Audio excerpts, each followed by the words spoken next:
ಶಿವಮೊಗ್ಗದ ಸೀಗೆಹಟ್ಟಿಯ ಬಳಿ 2 ವರ್ಷದ ಹಿಂದೆ ಹಿಂದೂ ಕಾರ್ಯಕರ್ತ ಹರ್ಷ ಕೊಲೆ ಆಗಿತ್ತು.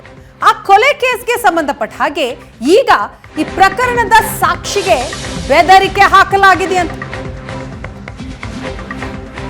ಈ ಪ್ರಕರಣಕ್ಕೆ ಸಂಬಂಧಿಸಿದಂತೆ ಪೆಟ್ರೋಲ್ ಬಂಕ್ ಉದ್ಯೋಗಿಯೊಬ್ಬನನ್ನ ರಾಷ್ಟ್ರೀಯ ತನಿಖಾ ದಳ ಎನ್ಐಎ ಸಾಕ್ಷಿಯಾಗಿ ಪರಿಗಣಿಸಿದೆ. ಈಗ ಆತನಿಗೆ ಬೆದರಿಕೆ ಒಡ್ಡಲಾಗಿದೆಯಂತೆ. ಕೋರ್ಟ್ಗೆ ಹಾಜರಾಗಿ ಸಾಕ್ಷಿ ಹೇಳದಂತೆ ಬೆದರಿಕೆ ಹಾಕಿದ್ದಾರಂತೆ. ಸಾಕ್ಷಿಗಳಿಗೆ ಬೆದರಿಕೆ ಆರೋಪದ ಅಡಿ ಎಫ್ಐಆರ್ ಕೂಡ ದಾಖಲಾಗಿದೆ. ತುಂಗಾನಗರ ಪೊಲೀಸ್ ಠಾಣೆಯಲ್ಲಿ ಎಫ್ಐಆರ್ ಆಗಿದೆ.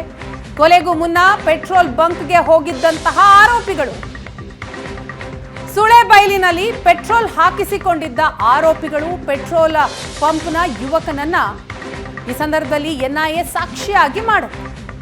ಪೆಟ್ರೋಲ್ ಬಂಕ್ಗೆ ಎಂಟ್ರಿ ಕೊಡ್ತಾರೆ ಇಬ್ಬರು ಅಪರಿಚಿತರು. ಸಾಕ್ಷಿ ಹೇಳುವ ಯುವಕನ ಹೆಸರು ಕೇಳ್ತಾರೆ ಈ ಅಪರಿಚಿತರು. ಸಾಕ್ಷಿಗೆ ಗೈರಾಗುವಂತೆ ಹೇಳುವಂತ ಯುವಕನಿಗೆ ಬೆದರಿಕೆ ಹಾಕಿದ್ದಾರಂತೆ. ಇಬ್ಬರು ಅಪರಿಚಿತರಿಂದ ಸಾಕ್ಷಿ ಹುಡುಕುವಂತಹ ಯತ್ನ ಆಗಿದೆ.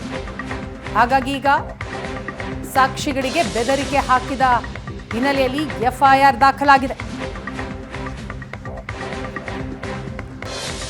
ಹಿಂದೂ ಕಾರ್ಯಕರ್ತ ಹರ್ಷ ಹತ್ಯೆಯಾದ ದಿನ ಆರೋಪಿಗಳು ಶಿವಮೊಗ್ಗದ ಪೆಟ್ರೋಲ್ ಬಂಕ್ನಲ್ಲಿ ತಮ್ಮ ಕಾರಿಗೆ ಪೆಟ್ರೋಲ್ ಅನ್ನ ತುಂಬಿಸ್ಕೊಳ್ತಾ ಇರ್ತಾರೆ. ಪೆಟ್ರೋಲ್ ಬಂಕ್ನಲ್ಲಿ ಕೆಲಸ ಮಾಡ್ತಾ ಇದ್ದ ಯುವಕನೋರ್ವ ಪೆಟ್ರೋಲ್ ಭರ್ತಿ ಮಾಡ್ತಾನೆ. ಈ ಕಾರಣಕ್ಕೆ ಆತನನ್ನ ಸಾಕ್ಷಿಯಾಗಿ ಪರಿಗಣಿಸಲಾಗಿತ್ತು.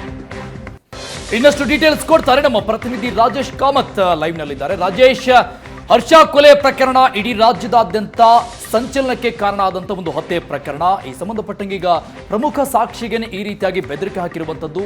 ಯಾರನ್ನ ಅರೆಸ್ಟ್ ಮಾಡಲಾಗಿದೆ? ಈ ಬೆದರಿಕೆ ಹಾಕಿದವರನ್ನ ಹುಡುಕುವಂತ ಪ್ರಯತ್ನ ಆಗ್ತಾ ಇದೆಯಾ?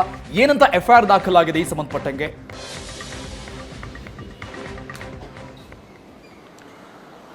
ಈಗಾಗಲೇ ಹರ್ಷ ಕೊಲೆ ಪ್ರಕರಣ ಇಡೀ ರಾಷ್ಟ್ರದ ಗಮನ ಸೆಳೆದಿತ್ತು.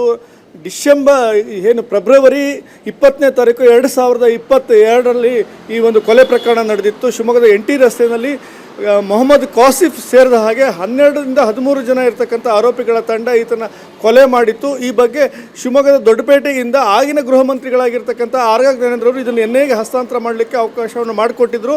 ಈಗ NIA ಕೋರ್ಟ್ನಲ್ಲಿ ಇದರ ವಿಚಾರಣೆ ನಡೀತಾ ಇದೆ. ಈ ಕೊಲೆ ಮಾಡಲಿಕ್ಕೆ ಬಂದಿರತಕ್ಕಂಥ ಏನು ಆರೋಪಿಗಳಿದ್ರು ಅವರು ಒಂದು ಪೆಟ್ರೋಲ್ ಬಂಕಲ್ಲಿ ಕೊಲೆಗೆ ಮುಂಚೆ ಒಂದು ಪೆಟ್ರೋಲನ್ನು ಕಾರಿಗೆ ಹಾಕ್ಸ್ಕೊಂಡಿರ್ತಾರೆ. ಅಂಥ ಸಂದರ್ಭದಲ್ಲಿ ಆತನನ್ನು ಪ್ರಮುಖ ಸಾಕ್ಷಿಯನ್ನಾಗಿ NIA ಕೂಡ ಆತನ ತನಿಖಾ ದಳ ಆತನ ಸಾಕ್ಷಿಯನ್ನಾಗಿ ಮಾಡಿರುತ್ತೆ. ಈ ತಿಂಗಳ 12ನೇ ತಾರೀಕು ಏನು ಈ NIA ಕೋರ್ಟಲ್ಲಿ ವಿಚಾರಣೆ ನಡೆಯೋ ಸಂದರ್ಭದಲ್ಲಿ ಆತನ ಸಾಕ್ಷಿ ಹೇಳಬೇಕಾಗಿತ್ತು. ಅದಕ್ಕೂ ಮುಂಚೆ ಆತನನ್ನು ಬೆದರಿಸುವ ಕೆಲಸವನ್ನು ಏನು ಈಗ ಆರೋಪಿಗಳಿದ್ದಾರೆ ಆರೋಪಿಯ ಕಡೆಯವರು ಮಾಡಿದ್ದಾರೆ ಅಂತ ಹೇಳಲಾಗ್ತಾ ಇದೆ. ಆದರೂ ಕೂಡ ಆತನನ್ನು ಬಂದು ಆ ಪೆಟ್ರೋಲ್ ಬಂಕನ್ನು ಹುಡುಕ್ತಾರೆ. ಆ ಪೆಟ್ರೋಲ್ ಬಂಕ್ನಲ್ಲಿ ಆತನ ಸ್ನೇಹಿತ ಸಿಗ್ತಾನೆ. ಆತ ಎಲ್ಲಿದ್ದಾನೆ ಅಂತ ಕೇಳ್ತಾನೆ. ಆ ಯುವಕ ಎಲ್ಲಿದ್ದಾನೆ ಅಂತ ಹೇಳ್ತಾನೆ. ಇಲ್ಲ, ಅವನು ಕೆಲಸ ಬಿಟ್ಟು ಹೋಗಿದ್ದಾನೆ ಅಂತ ಹೇಳಿದ ನಂತರ ಆ ಯುವಕನನ್ನು ಹುಡುಕುವ ಪ್ರಯತ್ನ ನಿಲ್ಲಿಸಿ ಆತ ಬಂದರೆ ತಿಳಿಸಿ ಅಥವಾ ಆತ ಸಿಕ್ಕಿದರೆ ಹೇಳಿ ಆತನಿಗೆ ಸಾಕ್ಷಿ ಹೇಳಬಾರ್ದು ಅಂತ ಹೇಳಿ ಬೆದರಿಕೆ ಹಾಕಿ ಬೈಕ್ನಲ್ಲಿ ಬಂದಿರತಕ್ಕಂಥ ಇಬ್ಬರು ಯುವಕರ ತಂಡ ಅಲ್ಲಿಂದ ಹೊರಟೋಗುತ್ತೆ. ಆ ನಂತರ ಆತ ತನ್ನ ಸ್ನೇಹಿತನಿಗೆ ಈ ರೀತಿ ನಿನಗೆ ಬಂದು ಈ ರೀತಿ ಸಾಕ್ಷಿ ಹೇಳಬಾರ್ದು ಅಂತ ಬೆದರಿಕೆ ಹಾಕಿದ್ದಾರೆ ಅಂತ ಹೇಳಿ ನಿಧಾನವಾಗಿ ಆತ ಸಿಕ್ಕಿದಾಗ ತಿಳಿಸ್ತಾನೆ. ಆದರೆ ಈ ಡಿಸೆಂಬರ್ 7ಕ್ಕೆ ಈ ಮಾಹಿತಿಯನ್ನು ಆತ ತನ್ನ ಸ್ನೇಹಿತರಿಗೆ ತಿಳಿಸ್ತಾನೆ. ಆದರೆ 12ನೇ ತಾರೀಕು ಸಾಕ್ಷಿ ಹೇಳುವ ಕೆಲಸ ಇರ್ತದೆ ಕೋರ್ಟಲ್ಲಿ, NIA ಕೋರ್ಟಲ್ಲಿ. ಆ ಸಂದರ್ಭದಲ್ಲಿ ಆತ ಹೋಗಿ ಪಬ್ಲಿಕ್ ಪ್ರಾಸಿಕ್ಯೂಟರ್ ಏನಿದ್ದಾರೆ NIA ತನಿಖೆಯನ್ನು ನಡೆಸ್ತಕ್ಕಂಥ ಅವರಿಗೆ ಈ ಮಾಹಿತಿಯನ್ನು ಕೊಡ್ತಾರೆ. ಆ ಮಾಹಿತಿಯನ್ನು ಕೊಟ್ಟಾಗ ಅವರು ಈ ಸಾಕ್ಷಿಯನ್ನು ನೀನು ಹೇಳು, ಹಾಗೆ ಪೊಲೀಸ್ ಠಾಣೆಯಲ್ಲಿ ಒಂದು ಪ್ರಕರಣವನ್ನು ದಾಖಲು ಮಾಡು ಅಂತ ಹೇಳಿ ಅವರು ನೀಡಿರ್ತಕ್ಕಂಥ ಸೂಚನೆಯ ಮೇಲೆ ಆತ ಸಾಕ್ಷಿಯನ್ನು ಕರಾರುವಕ್ಕಾಗಿ ಅವರು ಬಂದಿರತಕ್ಕಂಥ ಸಾಕ್ಷಿಯನ್ನು ಈಗಾಗಲೇ NIA ಕೋರ್ಟಲ್ಲಿ ಹೇಳಿದ್ದಾನೆ. ಜೊತೆಯಲ್ಲಿ ಪೊಲೀಸ್ ಇಲಾಖೆ ಕೂಡ ಮಾಹಿತಿಯನ್ನು ಕೊಟ್ಟು ಈ ಹಿನ್ನೆಲೆಯಲ್ಲಿ ತುಂಗಾನಗರ ಪೊಲೀಸ್ ಠಾಣೆಯಲ್ಲಿ ಒಂದು FIR ಕೂಡ ದಾಖಲಾಗಿದೆ. ಈ ಪ್ರಕರಣದಲ್ಲಿ ಯಾವುದೇ ಕಾರಣಕ್ಕೂ ಸಾಕ್ಷಿನ ಬೆದರಿಕೆ ಹಾಕುವ ಕೆಲಸ ಮಾಡಿದರೂ ಕೂಡ ಆ ಸಾಕ್ಷಿ ಬೆದರಿಕೆ ಹಾಕಿದ್ದನ್ನು ಕೂಡ ಪರಿಗಣಿಸಿದೆ. ನೇರವಾಗಿ ಸಾಕ್ಷಿಯನ್ನು ನೋಡಿ ಹೇಳಿ ಜೊತೆಯಲ್ಲಿ FIR ಅನ್ನು ದಾಖಲು ಮಾಡಿರ್ತಕ್ಕಂಥದ್ದು ಕೂಡ ಆತನ ಗಟ್ಟಿತನವನ್ನು ತೋರಿಸುತ್ತೆ ಅಂತ ಹೇಳ್ಬೋದು. ಹಾಗಾಗಿ NIA ತನಿಖೆ ಕೂಡ ಅಲ್ಲಿರ್ತಕ್ಕಂಥ ಪೊಲೀಸ್ ತನಿಖಾ ತಂಡ ಕೂಡ ಆತನಿಗೆ ಸಾಕಷ್ಟು ಧೈರ್ಯವನ್ನು ತುಂಬಿ ಈ ಪ್ರಕರಣವನ್ನು ಸಾರಾಸಗಟಾಗಿ ಯಾವುದೇ ಕಾರಣದಿಂದ ಹಳಿ ತಪ್ಪದಂತೆ ನೋಡಿಕೊಂಡು ಉತ್ತಮ ರೀತಿಯಲ್ಲಿ ಕಾರ್ಯನಿರ್ವಹಣೆ ಮಾಡಿದೆ ಅಂತಲೇ ಹೇಳ್ಬೋದು. ಈ ಎಲ್ಲ ಕಾರಣಗಳಿಂದ ಆತನ ಸಾಕ್ಷಿ ಎಷ್ಟು ಪ್ರಮುಖವಾಗಿತ್ತು ಅನ್ನೋದು ಕೂಡ ಅಷ್ಟೇ ಮುಖ್ಯ. ಹಾಗೆ ಆತ ಸಾಕ್ಷಿ ಹೇಳಿದ್ದು ಕೂಡ ಮುಖ್ಯವಾಗಿತ್ತು. ಈಗ FIR ದಾಖಲಾಗಿದೆ, ಪೊಲೀಸರು ಅದನ್ನು ಜಾಲಾಡ್ತಿದ್ದಾರೆ. ಆದರೆ 30ನೇ ತಾರೀಕು ನಂತರ ಅಲ್ಲಿರ್ತಕ್ಕಂಥ ಪೆಟ್ರೋಲ್ ಬಂಕ್ನ DVRನಲ್ಲಿ CC ಕ್ಯಾಮ್ರಾದ ಫುಟೇಜನ್ನು ಚೆಕ್ ಮಾಡಿದರೆ ಯಾರು ಕೂಡ ಅದು ಸಿಕ್ಕಿಲ್ಲ. ಯಾಕಂದರೆ ಅದಕ್ಕಿಂತ ಹಿಂದಿಂದ ಎರೇಸ್ ಆಗಿರೋ ಹಿನ್ನೆಲೆಯಲ್ಲಿ ಪೊಲೀಸರು ಕೂಡ ಅವರಿಬ್ಬರು ಯಾರು ಅಂತ ಹೇಳಿ ಪತ್ತೆ ಹಚ್ಚೋದು ಸಾಕಷ್ಟು ತೊಡಕುಂಟಾಗಿದೆ. ಅವರು ಕೂಡ ಪತ್ತೆಯ ಕಾರ್ಯವನ್ನು ನಡೆಸ್ತಾ ಇದ್ದಾರೆ ಅಂತ ಹೇಳ್ಬೋದು. ಎಸ್, ಥ್ಯಾಂಕ್ ಯು ರಾಜೇಶ್ ತಮ್ಮೆಲ್ಲ ಮಾಹಿತಿಗಾಗಿ. ಇನ್ನು ಮೈಸೂರಿನ ಚಾಮುಂಡೇಶ್ವರಿಯ ಸೀರೆ ಕಾಳಸಂತೆಯಲ್ಲಿ ಮಾರಾಟ ಆಗ್ತಾ ಇದೆ ಅಂತ ಸ್ನೇಹಮಯಿ ಕೃಷ್ಣ ಅವರು ದೂರು ಕೊಟ್ಟಿದ್ರು. ಈಗ ಸ್ನೇಹಮಯಿ ಕೃಷ್ಣ ವಿರುದ್ಧನೇ FIR ದಾಖಲಾಗಿದೆ. ಯಾಕೆ, ಆ ದೂರಿನಲ್ಲಿ ಏನೆಲ್ಲ ಇದೆ ನೋಡೋಣ ಚಿಕ್ಕ ಬ್ರೇಕ್ನ ನಂತರ.